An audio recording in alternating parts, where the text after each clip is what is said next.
La beauté de l'édifice et la force des éléments ont nourri la foi de milliers d'hommes venus souvent au péril de leur vie, purifier leur âme. Ici, depuis des millénaires, on assiste au spectacle sans cesse renouvelé des plus grandes marées d'Europe. 2 fois par jour, plus de 100 millions de mètres cubes d'eau salée pénètrent et se retirent de la baie à une vitesse surprenante.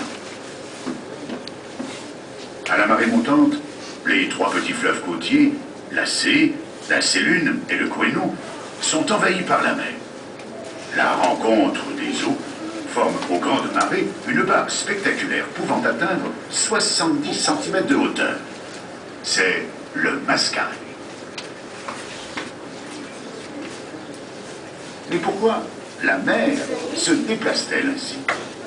Quelle est cette force capable de remuer ces énormes masses d'eau? Le phénomène des marées s'explique par l'attraction qu'exerce la Lune sur le globe terrestre. Selon sa position, l'immense masse liquide des océans se gonfle et s'affaisse alternativement, provoquant le mouvement de la mer. Mais ce n'est pas tout. Le Soleil influence également l'amplitude de ce mouvement. Lorsque la Lune se place dans son axe, leurs attractions respectives s'ajoutent. C'est une grande marée. Lorsque la Lune est placée à angle droit par rapport à l'axe du Soleil, c'est une marée de morte eau. Dans la baie, le mouvement de l'eau est encore amplifié par sa configuration, sa vaste étendue et son fond à faible pente. Ce puissant mouvement de la mer a une conséquence naturelle sur le paysage qui se modifie imperceptiblement. Comme dans toutes les baies du monde, le reflux n'emporte pas tous les sédiments que le flux a apportés.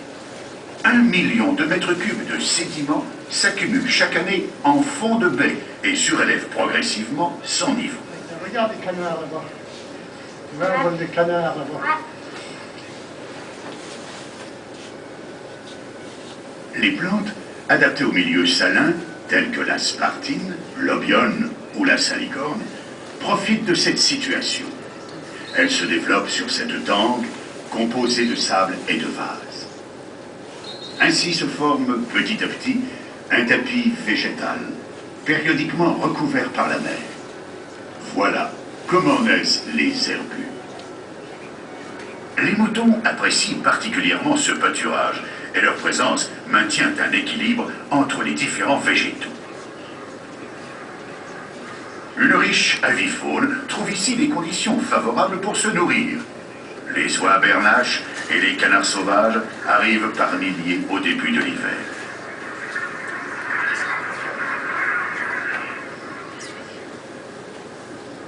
De nombreuses espèces d'oiseaux marins, des petits échassiers et des limicoles y séjournent également.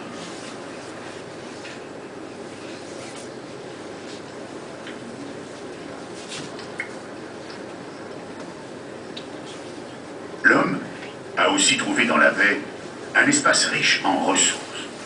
Malgré les dangers des marées et du sol meuble, il a su développer des techniques de pêche adaptées à ce milieu. Poissons, petits crustacés, coquillages, et aussi l'élevage de moules et d'huîtres. Mais en parlant d'élevage, n'oublions pas le célèbre mouton de Pré-Salé. Un équilibre s'est ainsi constitué entre la flore, la faune et l'homme, permettant de développer autour du Mont-Saint-Michel une tradition et un art culinaire.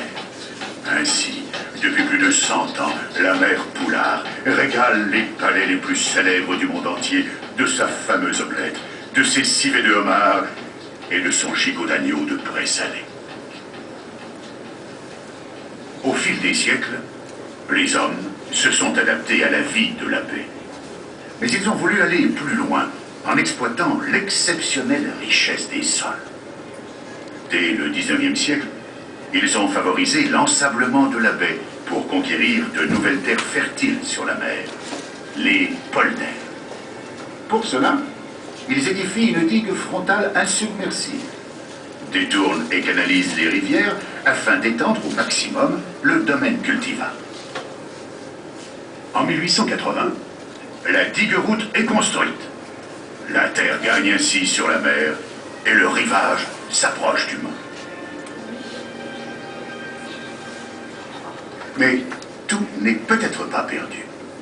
Rejoignez-moi vite sur le pont pour entendre la suite de cette histoire qui nous amènera jusqu'à l'an 2007.